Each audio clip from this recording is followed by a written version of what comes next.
기도다 시작하겠습니다. 하나님 감사합니다. 오늘 말씀으로 얘기해 주시고 또 말씀 앞에 서게 하시니 감사합니다. 오늘 이 씨 뿌리는 자 이 비유를 통하여서 밭에 관한 비유를 통하여서 우리 안에 진짜 신앙생활이 무엇인지 믿음의 삶이 무엇인지 온전히 깨닫는 이 아침이 되게 하여 주시옵소서. 감사합니다. 예수님 이름으로 기도드립니다. 아멘. 오늘 살펴볼 말씀은 마태복음 4장 1절에서 20절까지 말씀입니다. 예수께서 다시 바닷가에서 가르치시니 큰 무리가 모여들거늘 예수께서 바다에 떠있는 배에 올라앉으시고 온 무리는 바닷가 육지에 있더라. 이에 예수께서 여러 가지를 비유로 가르치시니 그 가르치시는 중에 그들에게 이르시되 들으라, 씨를 뿌리는 자가 뿌리러 나가서 뿌릴새 더러는 길가에 떨어지매 새들이 와서 먹어버렸고 더러는 흙이 얕은 돌밭에 떨어지매 흙이 깊지 아니하므로 곧 싹이 나오나 해가 돋은 후에 타서 뿌리가 없음으로 말랐고 더러는 가시떨기에 떨어지매 가시가 자라 기운을 막음으로 결실하지 못하였고 더러는 좋은 땅에 떨어지매 자라 무성하여 결실하게 되었으니 30배나 60배나 100배가 되었느니라 하시고 또 이르시되 들을 귀 있는 자는 들으라 하시니라.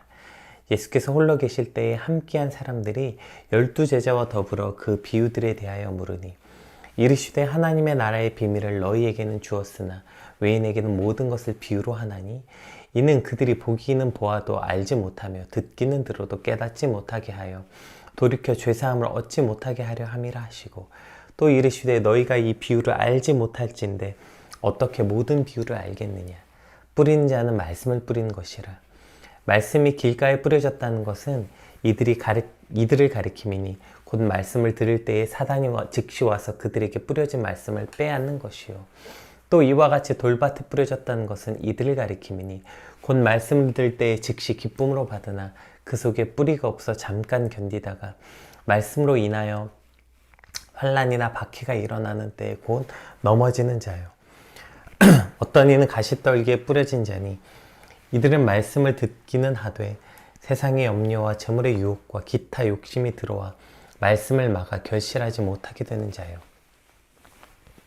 좋은 땅에 뿌려졌다는 것은 곧 말씀을 듣고 받아 30배나 60배나 100배의 결실을 하는 자니라. 아멘. 우리가 그 신앙생활이라는 말을 이제 자주 쓰잖아요. 신앙생활이라는 말을 이제 영어로 보면 그 A Life of Faith라고 되어 있어요. 그러니까 이게 믿음의 삶이 또 있죠. Life가 이제 뭐죠? 믿음, 삶이라고 이제 번역하기도 하고 또 이 Life가 살아있다라는 단어도 같잖아요. 그러니까 이 신앙생활은 믿음의 삶 혹은 살아있는 삶이 되는 것이죠. 그러니까 우리가 신앙생활한다 라고 말할 때 그것은 곧 우리가 어떻게 믿음의 삶을 살아낼까? 어떻게 살아있는 삶을 살 수 있을까? 이것이 바로 신앙생활의 핵심이겠죠. 그리고 오늘 본문은 바로 그 핵심적인 내용이 오늘 본문입니다. 믿음의 삶이 무엇인가? 신앙생활이 무엇인가? 이것이 바로 오늘 말씀의 핵심이죠. 하나님의 말씀이 우리 안에 뿌리 내려서 열매 맺는 것. 여러분, 이게 신앙생활이에요. 이것이 곧 믿음의 삶이라고요. 우리가 신앙생활한다, 믿음의 삶을 할 아주 이것은 심플합니다. 하나님의 말씀이 우리에게 심겨지고 그 심겨진 말씀이 우리 안에 자라고 뿌리 내려서 열매 맺는 삶, 이것이 곧 신앙생활인 것이죠. 근데 우리는 신앙생활을 매우 단순하고 가볍게 여길 때가 많아요. 내가 신앙생활 하다 보면 신앙생활 이걸 꼭 마치 그 교회 생활이라고 착각할 때가 많은 것 같아요. 제가 오늘 본문 제목을 그 슬기로운 신앙생활이라고 하는 게 그 드라마 제목이 있었죠. 뭐 슬기로운 감방생활 이런 것처럼 무슨 슬기로운 교회 생활 정도로 여기는 것 같아요. 이 신앙생활이라는 것을 뭐 맨날 교회 가고 예배 드리고 뭐 수요 예배, 금요 예배 뭐 하고 교회 행사 참여하고 봉사하고 이런 것을 신앙생활이라고 착각하지만 여러분 신앙생활은 교회 생활이 아니에요. 몇 년을 교회 생활을 했든지 간에, 우리가 몇십 년을 교회 생활을 했든지 간에, 하나님의 말씀이 내 삶에 없고 그 말씀이 우리 안에 뿌리 내려서 그 말씀이 열매 맺지 못한다면, 우리가 잘 아는 것처럼 무화과나무 심기였지만 그 안에 열매가 없을 때 예수님이 저주하셔서 마르게 한 사건을 기억하지 않습니까? 우리가 이것을 교회 생활을 몇십 년을 했지만 결국에 말씀이 없고 그 말씀이 우리 안에 뿌리 내려서 열매 맺지 못한다면, 그것은 여러분 신앙생활이 아닙니다. 교회 생활이죠. 믿음의 삶이 아니라고, A life of faith가 될 수 없다고요. 그죠? A life of church가 되겠죠. 그러니까 당시 여러분 이 유대인, 보세요. 이 유대인들 중에서 종교인이 아닌 사람이 어디 있었어요? 이들 다 종교인이었어요. 바리새인, 서기관, 제사장들만 종교인이 아니라 이 당시 유대인들은 모두 어릴 때부터 철저하게 토라로 교육받고 율법을 지키며 배우게 살아왔던 모두가 종교인들이었어요. 그러한 종교인들에게 지금 이렇게 말하는 거예요. 너희에게 이 신앙생활, 종교적 분위기, 종교적 문화에서 사는 게 신앙생활이 아니다. 그것이 믿음의 삶이 아니다. 너희가 무슨 율법을 지키고 맨날 율법을 미간을 새기고 여기저기 갖다 붙이고, 이게 아니라, 종교적 분위기가 아니라, 종교적 문화에서 생활하는 게 아니라, 너희 삶에 하나님의 말씀이 있어야 된다. 근데 그 말씀이 있다는 뜻은 말씀을 외우고 암송하고 눈으로 읽는 게 아니라, 그 말씀이 너희 안에 뿌리 내려서 열매 맺기까지의 삶의 과정, 이것을 곧 우리는 신앙생활, 믿음의 삶이라고 하는 것입니다.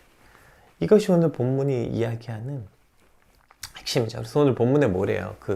이제 중간에 보면, 너희에게 너희가 이 비유를 알지 못할지인데 어떤 비유로 알겠느냐? 이 가장 기본적인 말씀에 대한 이해, 말씀이 우리 안에 있다는 것, 말씀이 우리 삶에 있다는 게 이러한 의미인데, 이것이 없는데 다른 비유가 무슨 이해가 되겠느냐? 이렇게 말씀하시는 거죠. 그래서 오늘 여러분 사실 이 예수님의 비유의 말씀 중에 가장 대표적인 비유의 말씀, 또 그리고 가장 첫 번째 비유이기도 한 이유가 여기도 있어요. 그래서 여러분 이 비유는 심지어 이제 새해가 됐으니까 저희 아들이 6살 됐는데 6살 난 저희 아들도 알아요. 나중에 저희 아들 만나면 한번 물어보세요. 이거 씨 뿌리는 자의 비유가 뭐야? 그럼 자기가 설명합니다. 이게 씨가 있는데 길가에 떨어지고 돌밭에 떨어지고 6살도 아는 아주 가장 유명한, 그리고 가장 기초가 되는 비유인 이유가 여기 있어요. 여기부터가 바로 하나님의 말씀을 이해하는 가장 기초적 교리, 가장 기본이 되는 이해가 있어야 되는 건데, 과연 정말 우리 안에 이 이해가 있는가? 오늘 말씀을 통해서 한번 살펴보는 시간이 되었으면 좋겠습니다. 우리 1절, 2절 한번 살펴보겠습니다. 예수께서 다시 바닷가에서 가르치시니 큰 무리가 모여들거늘 예수께서 바다에 떠있는 배에 올라앉으시고 온 무리는 바다 육지에 있더라. 이 예수께서 여러 가지 비유로 가르치시니 그 가르치는 중에 그들에게 이르시되, 이렇게 이제 앞으로 이제 계속 비유가 나오거든요. 예수님이 이제 이 마가복음 4장의 비유를 쭉 말씀하세요. 근데 이제 이 비유라는 게 이게 뭐냐면 파라볼레라는 원형의 뜻인데요. 어떤 거냐면 원래 어떤 것을 다른 것의 곁에 놓는다. 원래 어떤 것을 다른 것의 곁에 놓아서 비교한다는 의미의 명사예요. 그러니까 이것이 뭐냐면 심오한 사상이나 어려운 이야기를 일상에서 쉽게 이해할 수 있도록 실예를 들어서 쉽고 명쾌하게 설명하는 이 이야기 방식, 이것이 곧 비유죠. 그래서 이제 이것은 이제 비유를 예수님께서 사용하신 이유는 그 비유가 이제 워낙 영적으로 깊고 심오한 의미를 담고 있기 때문에 그것을 심오한 의미를 조금 더 우리에게 쉽게 이해하라고, 즉 이것을 계시, 하나님의 말씀을 더 명확하게 하기 위해서 비유가 좋는데, 또 반대적으로 이것은 또 어떨 때 비유를 사용하시냐면 하나님의 말씀이 모두에게 동일하게 들리는 것이 아니라 귀 있는 자에게 들리는 복음의 은폐성 때문이라고 말해요. 오늘 본문에 이제 보시면 12절 한번 볼게요. 12절에 그래서 오늘 이런 말씀이 있죠. 이는 그들에게 보기는 보아도 알지 못하며 듣기는 들어도 깨닫지 못하게 하여 돌이켜 죄사함을 얻지 못하게 하려 함이라 하시고, 즉 복음이 보아도 알지 못하고 듣기는 들어도 깨닫지 못하는 이들이 있다는 거죠. 그래서 이것을 이제 계시와 은폐 두 가지 양면으로 설명하게 됩니다. 그런데 우리가 여기서 아주 중요하게 이제 이야기해야 되는 이 은폐에 관해서 말할 때 어떤 이단들이 말하는 것처럼 그러면 맨날 이놈 비유풀이 여러분 비유풀이라는 얘기 나오면 그거 그냥 이단이에요. 그러니까 어떤 복음이 특별한 사람들에게 이 비유를 깨닫는 어떤 특별한 사람들에게 주어졌기 때문이 아니에요. 예수님의 말씀은 동일하게 들리지만 그 이제 뒤에 설명하겠지만 예수님의 말씀을 들으면서도 어떤 사람들은 마음이 굳게 닫아 깨달으려고 하지도 않고 그래서 그들에겐 그 말씀이 동일하게 들려도 심겨지지 않기 때문에 그러니까 그들은 더 이상 들어도 그 말씀을 깨닫지 못하고 그들이 죄에서 돌이켜 죄사함을 받지 못한다. 이런 의미죠.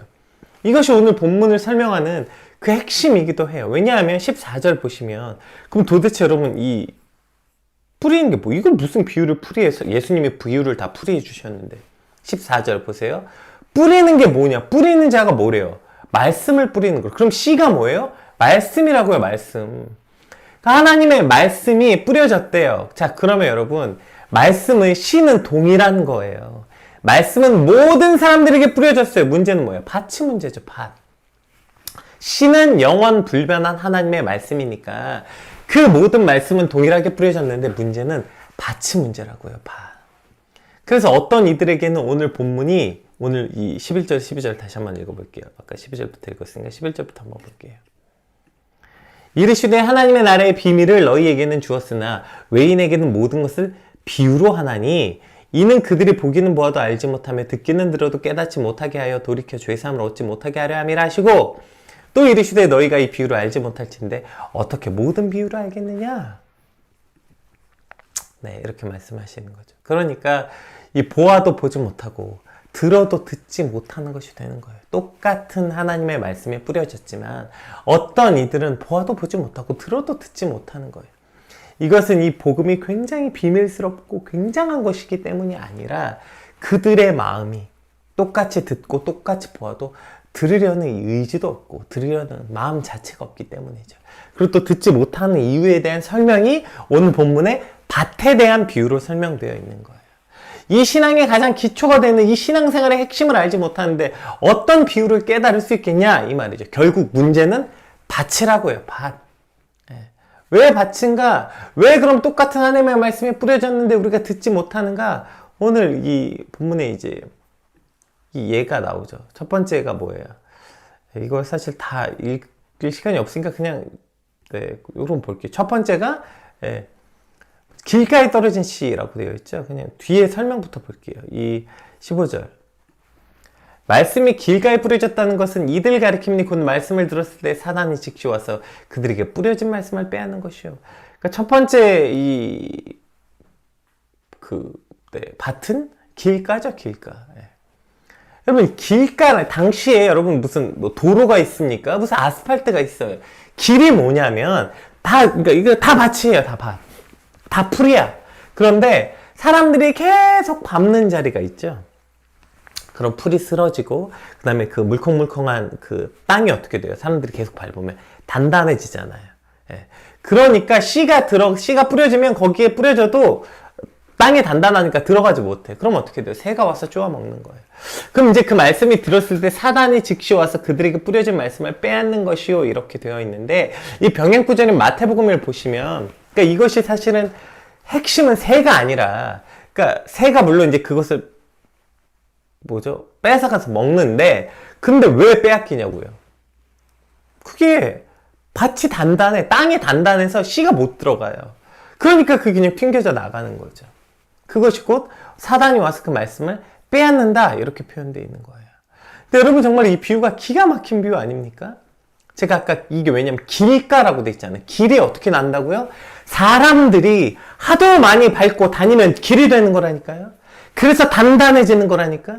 그 말씀이 심겨지지가 않아. 마음이 단단해져서 완악해져서 어떻게? 사람들이 많이 밟고 다녀서. 결국에 사람들의 의해 난 길 위에는 이 씨가 뿌리를 내리지 못하는 거예요. 사람들의 의해 난 길이 뭐예요? 인본주의적 가치죠. 인본주의, 사람들주의, 사람들의 이야기의 가치를 두고 사람들이 가는 길을 가고 사람들이 어떻게 살아가는 결국 인간 중심의 사람들 이야기 중심으로 살아간 사람들 이 인본주의적 가치 사람이 최고다 이 내가 내 주먹을 믿어라 뭐 이런 얘기 있잖아. 결국 그 인간을 중심으로 생각하는 이 인본주의적 가치 위에는 하나님의 말씀이 들어가지 못하는 거예요. 여러분 뭐 자신감 있이 살라고요? 자존감이 중요하다고요? 뭐 사람이 정말 인간은 정말 존엄한 가치를 가진다고요? 여러분 착각하지 말아야 돼요. 맞죠? 여러분 뭐 신앙 생활하면 자신감이 안 필요합니까? 뭐 자존감 필요 없어요? 필요한데요. 그게 내가 인본주의, 인간이 대단해서 가치가 있거나 인간이 대단해서 자존감이 생기는 게 아니에요. 인간은 모두 아담 이후에 모든 인간은 타락하고 깨어진 존재예요. 거기에 무슨 가치가 있어요? 여러분 이미 깨진 항아리에 무슨 가치가 있어요? 그게 아무리 고려 청자고 백자고 뭐였든 간에 일단 가치가 없는, 깨지면 가치가 없어요. 왜냐면 기능상도 가치가 없고 본질 자체도 가치가 없어. 깨져버렸으니까.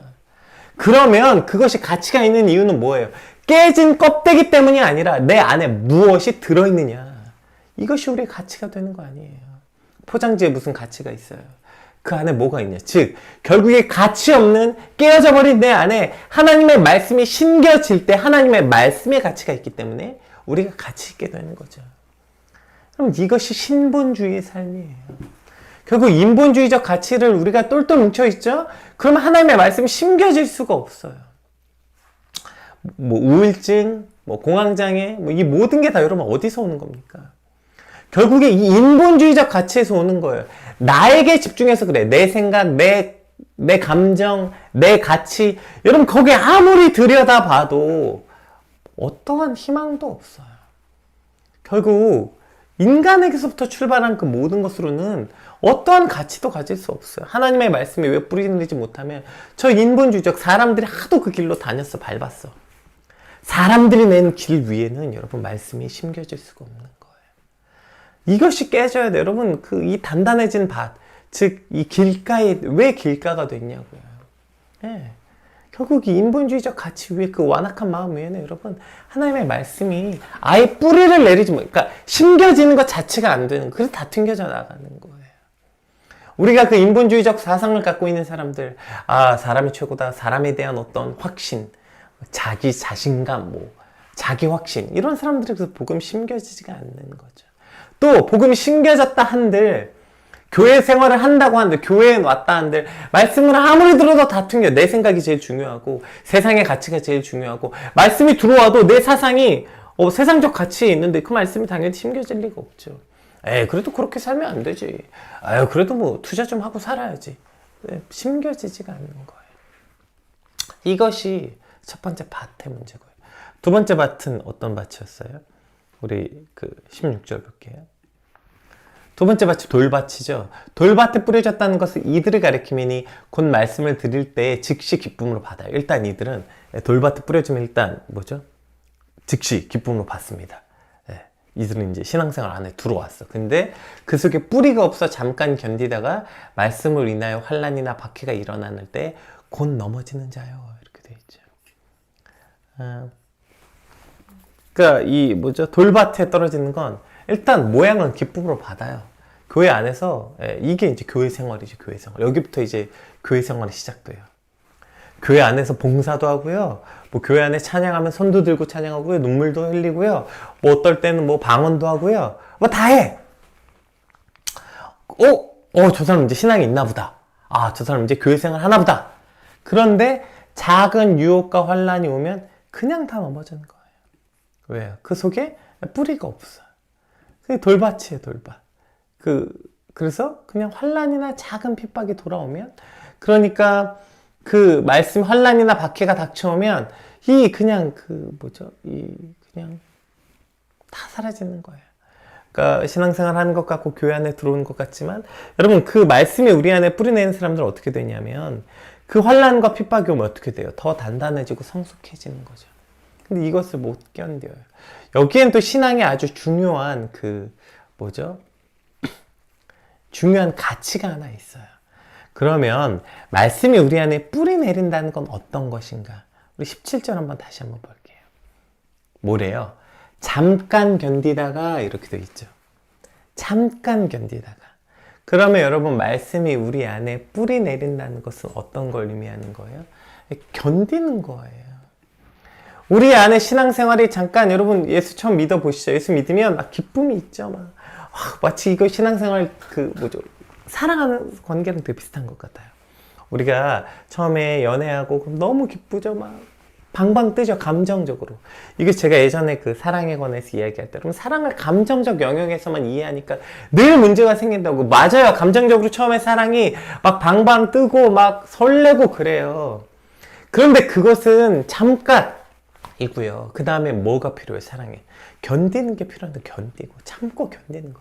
그래서 고린도전서에 뭐죠? 사랑장이라고 말하는 그 사랑이 뭐예요? 사랑은 언제나 오래 참고, 예, 그리고 맨 마지막에 사랑 모든 것을 견디고 모든 것을 인내하는 것, 이것이 사랑이라고 결론적으로 이야기하고 있잖아요. 사랑이 어디 설렌다고 써 있어요. 사랑은 언제나 오래 참고 온유하고 시기하지 않고 성내지 아니하고 자기 유익을 구하지 아니하고 뭐 무리에 행하지 아니하고 쭉 그래서 모든 것을 참고 모든 것을 견디느니라. 참고 견디는 게 사랑인 것처럼 신앙생활도 마찬가지. 우리가 처음에 복음을 받아들이고 교회 안에 들어오면 막 뭔가 막 기쁨이 있죠. 뭔가 새로운 걸 막 받아들이고 막 방방 뜹니다.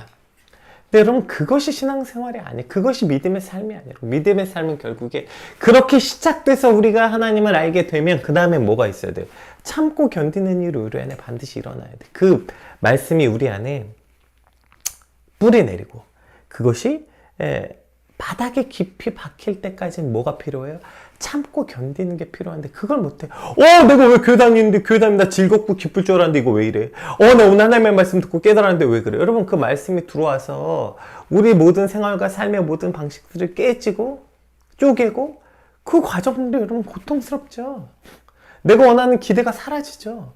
그러니까 그 과정들 참고 견디는 과정을 견디지 못하면 그게 돌밭이에요. 그냥 왜 이래? 내가 생각한 믿음 생활이 다르네? 내가 생각한 신앙 생활이 다르네? 그냥 다 튕겨져 나가는 것. 이것이 곧 뿌리가 없어서 그냥 넘어지는 것을 말하는 거죠. 그 다음에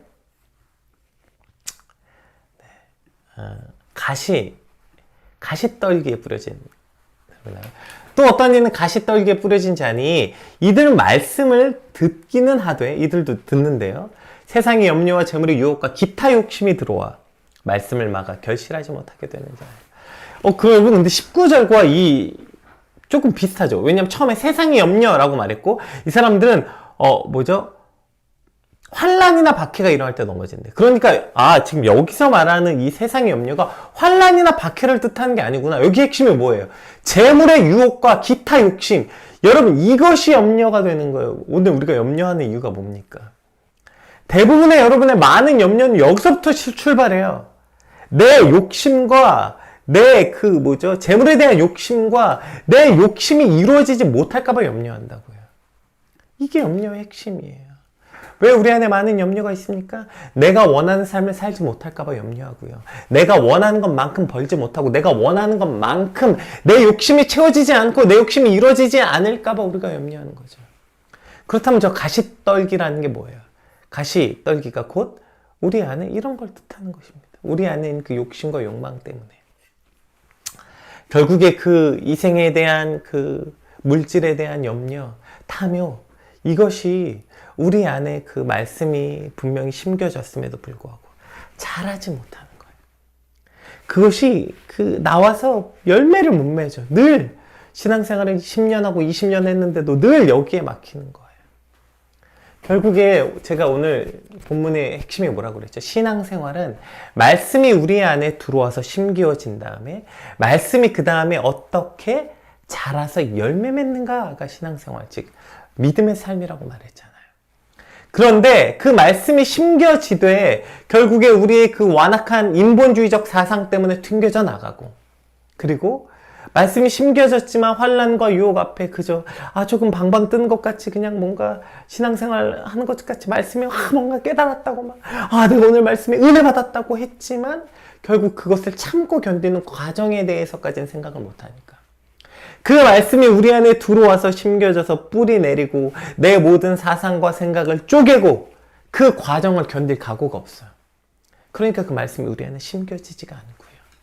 그리고 또 어쩌면 많은 사람들이 거기까지 갔다 하더라도 이 문제, 결국 그 말씀이 내 탐욕과 내 욕심과 물질에 대한 어떤 그 욕망 앞에서 결국에 열매 맺지 못하는 거예요.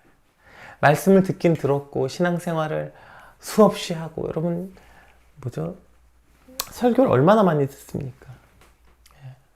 여러분 한 신앙생활 30년쯤 되면 제가 어저께 이제 어떤 장로님하고 대화하는데 그런 얘기 하시더라고요. 신앙생활 이렇게 오래 하고 내가 얼마나 많은 설교를 듣고 또 이제 책을 보았겠냐, 그 얘기 하시면서 그냥 웬만한 설교를 딱 들으면 저 본문은 제목을 딱 들으면 이런 거구나, 돼지 3개 3돼지가 딱 나올 정도로. 사실 여러분 설교를 얼마나 많이 듣습니까 우리가? 그리고 얼마나 많은 이렇게 말씀도 여러분 얼마나 많이 봐요. 그렇게 성경을 여러 번 10번 이상 통독하고 설교를 수천 편 수만 편 들었다 한들 그 말씀이 우리 안에 열매 맺지 못한다면 여러분 우린 신앙생활 하는 게 아니에요. 그 말씀이 우리 안에 들어와서 결국에 이제 오늘 본문의 마지막 20절, 좋은 땅에 뿌려졌다는 것은 말씀을 듣고 어떻게 돼요? 그 말씀을 듣고 받아 30배나 60배나 100배의 결실. 이게 뭐예요? 열매 맺는 자. 이 열매가 맺히는 것이 우리 안에 열매 맺는 것이 신앙생활의 핵심이라고요. 근데 우리 안에 이것이 열매 맺지 못해 늘 우리의 욕심과 욕망에 걸려 넘어지고요. 말씀에 온전히 심겨지지가 않는다고요. 오늘 말씀이 우리 안에 들어왔다면 우리가 그 말씀이 들어와져서 결국의 핵심이 뭐예요? 내가 갖고 있는 모든 가치를 부딪혀서 말씀이 영혼을 쪼개고 골수를 쪼개는 능력의 말씀이 된다면, 그 말씀과 세상의 가치가 있으면 이 세상의 가치가 쪼개져야 되고요. 이 말씀과 내 생각과 내 고집과 내 상식이 있다면 말씀이 언제나 이 상식과 내 고집을 다 부수고 말씀이 우선돼야 하고요. 말씀과 내 욕심과 욕망이 부딪힌다면 이 욕심과 욕망이 깨지고 말씀이 남아야, 그래야 그 말씀이 우리 안에 뿌리 내리고 열매 맺는 삶이 된다고요. 말씀도 듣고 욕망과 욕심도 있어. 근데 늘 여기서 비비고 욕심이 이겨. 그러니까 또 말씀이 자라지 못하고, 또 말씀이 있지만 세상의 가치와 또 이래야 된다더라 저래야 된다더라 여기에 부딪혀. 그럼 또 말씀이 비비적거리고 또 뿌리 내리지 못하고, 또 말씀이 분명히 있는데 환난과 어떤 상황적인 어려움에 부딪히면 늘 그 상황이 우선이야. 일단 지금 너무 어려우니까 여기부터 이것부터. 또 이 말씀이 뿌리 내리지 못하고, 결국 그러니 신앙생활을 수십 년 해도 신앙생활이라고 말하는데 결국엔 신앙생활이 아니라니까요. 그게 열매 맺지 아니하는 삶이 여러분 신앙생활이 아니라니까요. 신앙생활이라는 것은 하나님의 말씀이 우리 안에 뿌리를 내려 열매를 맺어야 그것이 믿음의 삶이라고요. 이게 a life of faith. 이게 믿음의 삶, 신앙생활인데, 그냥 내가 교회에서 예배 많이 드리고 수십 년 교회 생활 했으니까 내가 신앙생활 한다고 착각하는 것이죠. 여러분, 오늘 신앙생활은 그 말씀이 우리 안에 뿌리 내려 열매를 맺는 것까지가, 그것이 우리의 믿음의 삶이고 그것이 신앙생활입니다. 단순히 말씀을 듣는 것, 오늘 여러분 피우다 이렇게 함께 하시고 내가 오늘 말씀 묵상했다? 여러분 이것으로는 해결되지 않아요. 내가 오늘 눈으로 말씀을 읽었다? 여러분 그것으로 이루어지지 않아요.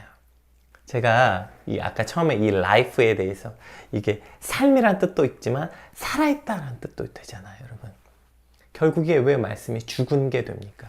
오늘 보세요. 이 길가에 떨어진 거, 돌밭에 떨어진 거, 가시떨기에 떨어진 거, 이 전부 다 죽은 거 아니에요. 죽은 거예요. 열매 맺지 못하는 건 다 죽은 거예요. 우리 안에 다시 정말 살아있는 것, 그것이 우리가 살아있으려면 말씀이 우리 삶의 모든 가치와 우리 삶의 모든 생각과 모든 경험을 깨고, 말씀을 가장 우선으로, 내 말씀이 하나님 내 생각과 부딪히면 하나님 이 내 생각이 깨어지게 하여 주시옵소서. 말씀이 오늘 내 욕심과 부딪히면 내 욕심이 깨어지게 하여 주시옵소서. 말씀이 세상의 인본주의적 가치와 부딪히면 그 세상의 가치가 깨어지게 하여 주시옵소서. 오직 그 말씀이 우리 삶에 그래서 온전케 되는 말씀이 되게 하여 주시옵소서. 특별히 여러분 오늘 말씀이 우리가 이렇게 착각해요. 이렇게 여기는 길가, 여기는 돌밭, 여기는 가시밭, 여기는 좋은 땅이라고 착각하는데 여러분 그런 땅이 어디 있습니까? 땅은 통합되어 있어요. 땅 안에 우리 마음밭 안에 다 있어요. 이게 다. 우리 안에 다 있다고요. 뭐 길가도 있고요. 우리 마음 안에 돌밭도 있고요. 가시밭도 있고 좋은 밭도 있고 다 있다고요. 다. 우리가 그 밭을 어떻게 일구고 어떻게 그것이 좋은 밭이 되게 하는가. 그것은 하나님의 말씀의 가치를 가장 우선으로 둘 때 다른 것이 그 말씀 앞에 전부 무너지기 소망할 때 주님 제가 말씀 앞에 그 모든 가치들은 잠잠케 되게 하시고 오직 그 말씀을 내 삶에 가장 우선이 되게 하여 주시옵소서. 내가 오늘 말씀과 부딪히는 그 어떠한 가치들이 들어올 때 주님 늘 말씀을 선택하게 하시고 그 말씀대로 살게 하여 주시옵소서. 그 모든 가치를 버리고 말씀이 오늘 내 삶을 인도해내는 말씀이 이끄는 삶이 되게 하여 주시옵소서. 오늘 이것이 저 여러분의 간절한 기도가 되길 주님으로 축복합니다.